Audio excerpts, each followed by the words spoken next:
찾아가는 방문 서비스 청취자분들 안방으로 홈닥터를 보내드립니다. 기승국 홈닥터 예방의학과 의원 원장과 함께합니다. 어서 오십시오. 네, 안녕하세요. 홈닥터 예방학과 원장 기승국입니다. 예, 저는 오늘 처음 시작입니다만 자주 오셨죠? 선배님이신데. 아, 선배님은 2주에 한 번씩 왔었는데 네. 이번에 진행자분이 바뀌시니까 저는 사실은 네. 인상 깊은 게 역시 아나운서가 괜히 아니시네요. 괜히 아나운서 아니시네요. 목소리가 약간 더 울린다고 해야 되나? 네네. 아니 이 방송을 최진만 기자가 싫어하실 것 같은데. 그렇진 않으실 것 같아요. 왜냐하면 목소리가 좋다는 얘기라.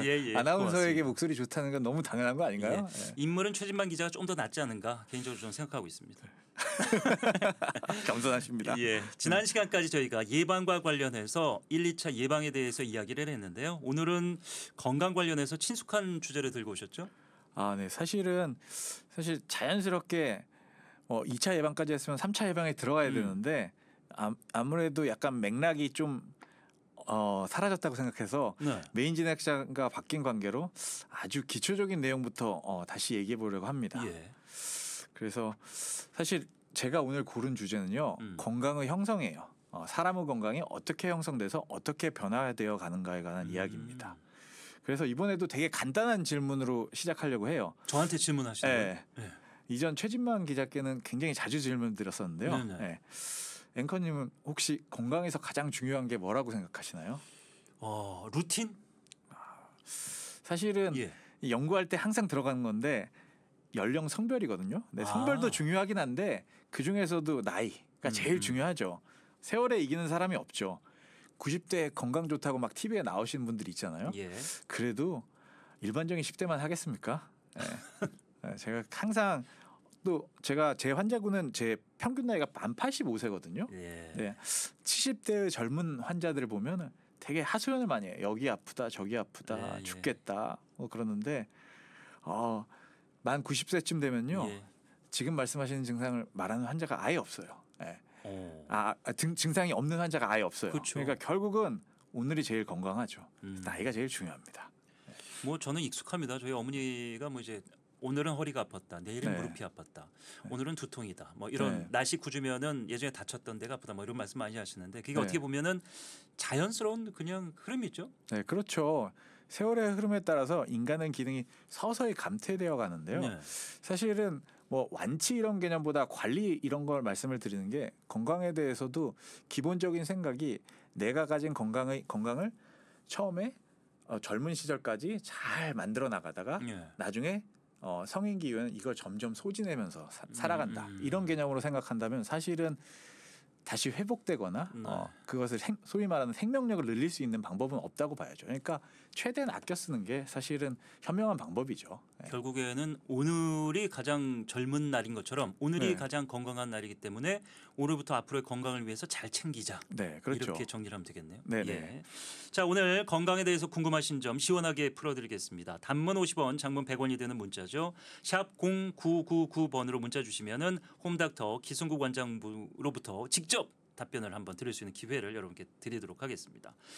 자, 오늘이 가장 건강한 날이다라는 말이 굉장히 인상적인데요. 정말 많은 생각을 하게 됩니다. 결국 나이에 따라서 건강이 달라지는 건 거스를 수 없는 현실입니다. 그렇죠. 사실은 그 앵커님도 아까 다른 답변을 하시면 나이가 중요한 건 다들 아시죠.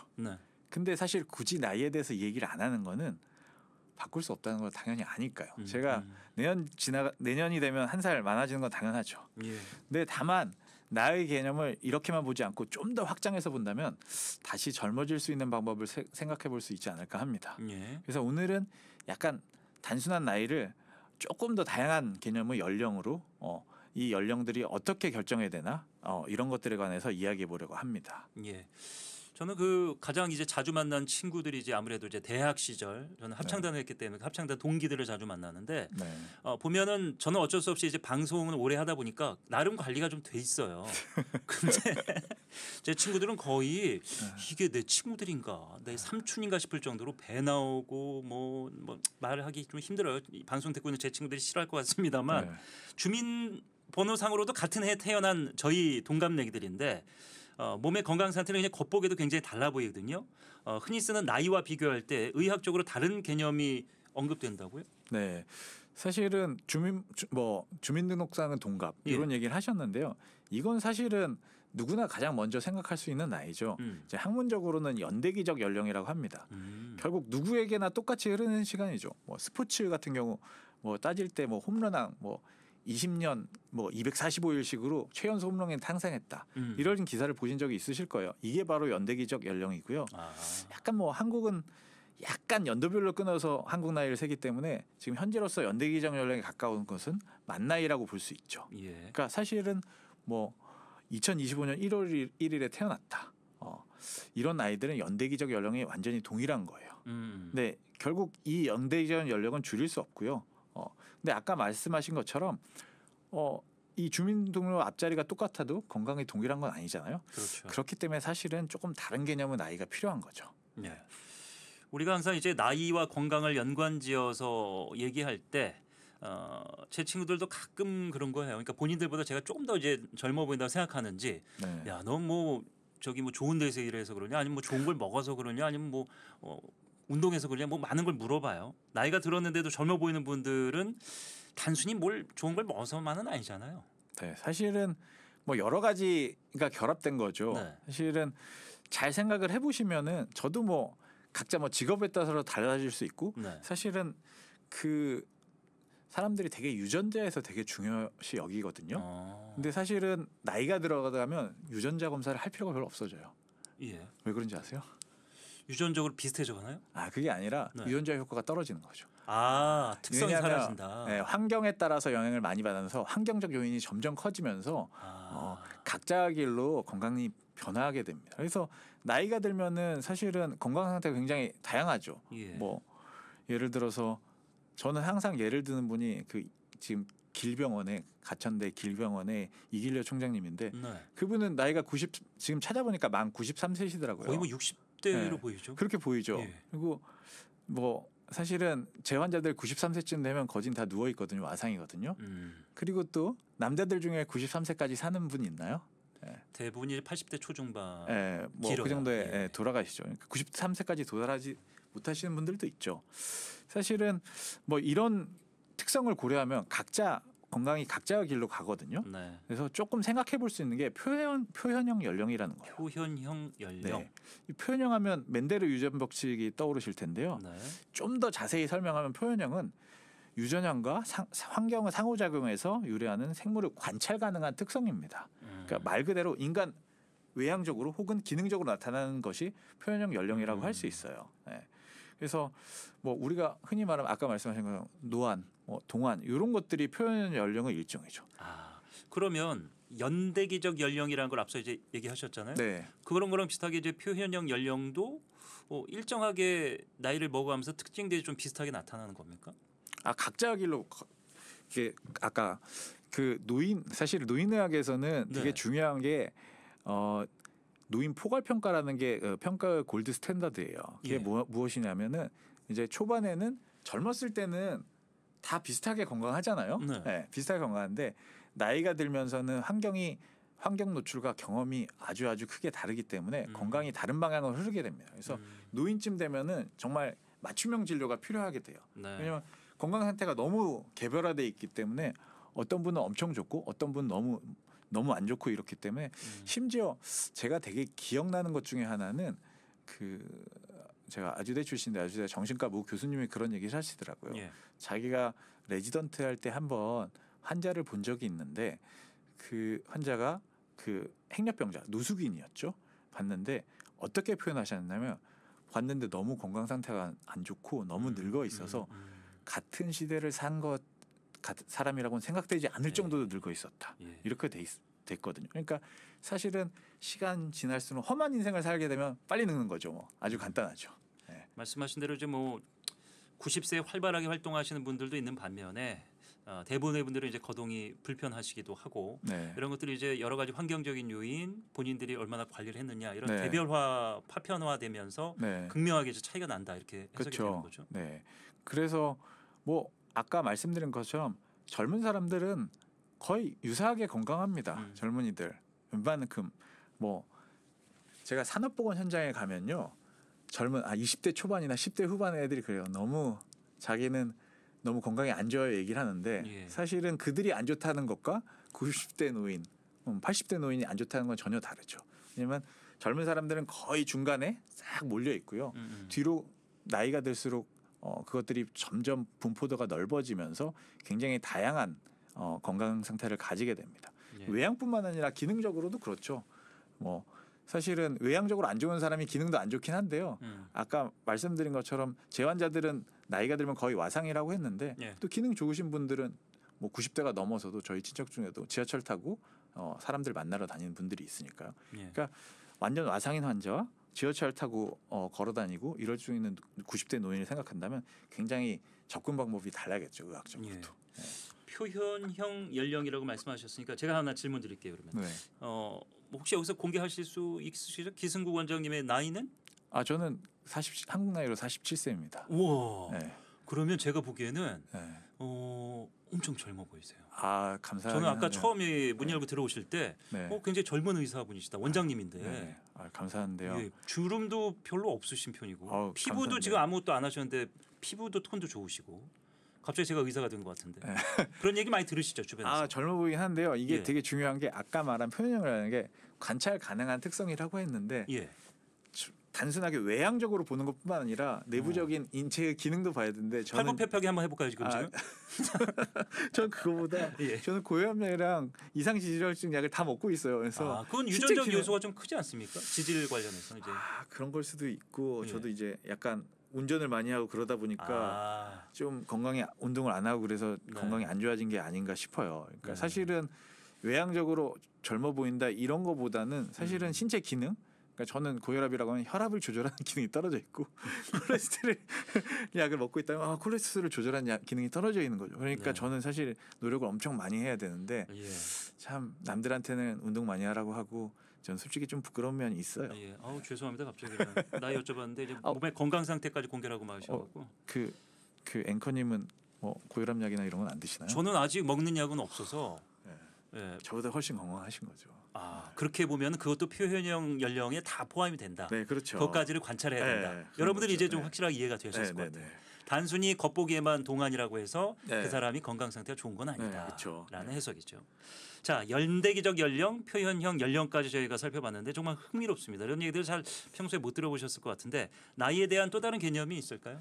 사실은 자연스럽게 생각할 수 있는 게 생물학적 연령이에요. 뭐냐면 표현형 연령으로 사람들이 건강 상태가 굉장히 다르게 나타나네. 네. 그럼 그 기저에 무슨 원리가 있지 않을까? 음, 이것을 중재하면 다시 젊어질 수 있지 않을까? 이런 생각을 할 수 있겠죠. 판타지를 갖게 되죠. 네, 그러니까 사실은 이런 근본적인 원리에 대해서 노화 과학자들, 저 같은 노화 과학자들은 관심이 많고 그런 것들이 무엇 때문에 이렇게 늙을까? 혹은 무엇 때문에 이 사람은 좀 천천히 늙었을까? 이런 것들을 고민해 볼 수 있죠. 그래서 생각해 볼 수 있는 게 뭐 노화 과학에는 탄력성 원리 뭐 이런 거예요. 결국은 탄력성이라는 게 유기체가 스트레스와 위협을 다루고 항상성과 평형을 권동을 완충하는 능력이라고 할 수 있는데요. 예. 항상성이라는 걸 잘 생각을 해보시면 우리가 어떤 지표가 있다고 하면 너무 위로 가지도 너무 아래로 가지도 않죠. 적정한 수준에서 항상 일정한 수준을 유지해야 되는 능력인데 네. 사실은 아까 말씀드린 저는 혈압 그런 조절한 능력이 떨어지면 예. 너무 올라갔고 콜레스테롤 너무 올라간 거죠. 사실은 이런 탄력성 원리가 생명력 자체라는 주장도 많이 있어요. 네. 그러니까 사실 이렇게 생각을 해보면 이 항상성 혹은 이 탄력성이라는 거를 측정할 수 있다면 이게 생물학적 연령이라고 할 수 있겠죠. 그 건강 검진 해보면 네. 그 신체 나이 뭐 이런 거 뭐 혈관 나이 이런 것들을 기입하는 경우가 가끔 있더라고요. 네네. 그런 것들이 이제 생체 어떤 나이를 측정하게 제 나이다, 뭐 혈관의 탄력도가 어느 정도다. 네. 그것도 믿을 만한 그런 지표라고. 사실은 그런 것들은 다 연구 결과가 쌓여서 그런 거고요. 네. 느낌적으로 이 정도면 늙었는데 그런 건 아니고 연구에 따라서 이게 있으면은 결국은 최종적 종점이라는 게 연구의 종점은 죽음이라고 할 수 있는데 죽음 가능성이 높아지는 경우가 대부분 중점이 설정돼 있고요. 그러니까 그런 것들이 어떤 합병증을 거쳐서 그다음에 말 그대로 부정적인 건강 결과 죽음을 포함한 그런 가능성이 높아진 상태라고 생각하시면 될 것 같아요. 그런 것들은. 그러니까 사실은 아까 말한 표현형 연령과 생물학적 연령도 사실은 구분이 어려운 면이 그런 부분인 것 같아요. 뭐냐면 혈관이 좁아져 있다. 이거 표현적으로 외향적으로 좁아져 있네. 네. 근데 이거 자체를 또 이것 때문에 생물학적 연령이 더 많아졌네. 이렇게 볼 수도 있겠죠. 그러니까 예. 사실은 어찌 보면은 원리라는 것도 외향적으로 표현된 밖으로 표현된 것에 약간 연속성상이 있다고 볼 수도 있겠죠. 네. 결국은 이 생물학적 연령을 어떻게 유지하거나 혹은 조금이라도 되돌리느냐 네. 이게 이제 젊어진다는 개념으로 볼 수도 있고 건강해진다는 개념으로 볼 수도 있습니까? 이게 노화를 늦추는 비결이라고 보면 됩니까? 그렇죠. 사실은 아까 말씀드린 연대 기적 연령을 줄일 수는 없잖아요. 그러니까요. 9살이었던 우리 아들이 8살이 될 수는 없잖아요. 예. 그러니까 사실은 아까 말한 저는 나이의 개념을 확장해서 그럼 표현형 연령 내지는 생물학적 연령을 줄여보자 이렇게 생각을 해볼 수 있고, 그러니까 사실 그렇기 때문에 그러면 되게 간단한 질문이기도 한데 노화가 무엇이냐 이런 거에 관해서 생각해 보신 적 있어요? 노화란 무엇일까요? 세포가 소멸해가는 과정? 그러니까 사실은 이런 것들이 정의 내리기가 쉽지 않아요. 그러니까요. 그래서 노화가 예. 뭐지? 주름살이 늘은 거? 아니면 뭐 아까 말한 것처럼 혈압이 높아진 거? 그러니까 정의 내리기가 쉽지 않아서 물리학자들도 뭐 시간은 흐르지 않는다라는 표현할 정도로 사실 네. 시간이란 개념은 사람이 시계를 만들면서 정의 내린 거지 그 시계가 돈다고 해서 네. 사람이 늙는 거하고는 연관성이 없다라는 얘기도 하기도 하더라고요. 네, 좀 그러니까 심한 얘기인데. 결국은 정의 내리기가 쉽지 않아요. 그래서 예전에는 뭐 노화 특성 관련 논문들이 뭐 노화를 이루는 9가지 등 이 9가지가 있으면 노화로 하자. 이거를 줄이면은 이 팩터들을 줄이면은 우리가 노화를 늦출 수 있다. 이런 얘기를 했었죠. 그래서 이게 되게 복잡해요. 노화를 정해내는. 그러니까 이걸 돌린다. 이런 걸 생각하는 건 복잡하기 때문에 우리는 사실 대중들 대상으로 지금 라디오를 하고 있잖아요. 예. 그래서 아주 간단한 접근 방법도 있습니다. 제가 그동안 고혈압, 당뇨, 뭐 이상지질증 같은 만성 질환에 대해서 말씀을 드렸는데요. 이 만성 질환을 조금 관점을 달리 보자는 거죠. 뭐냐면 단순히 아까 말한 혈압이 높다. 혈압이 높다는 개념보다는 혈압을 조절하는 능력이 떨어졌다. 이렇게 본다고 하면은 이런 것들이 있다면은 사실은 내가 좀 노화했다. 이렇게 생각할 수 있죠. 그래서 제가 아까도 외향적으로는 젊어 보이지만 사실은 전혀 그렇지 않습니다. 얘기했던 게 이런 원인이 이런 이유 때문이에요.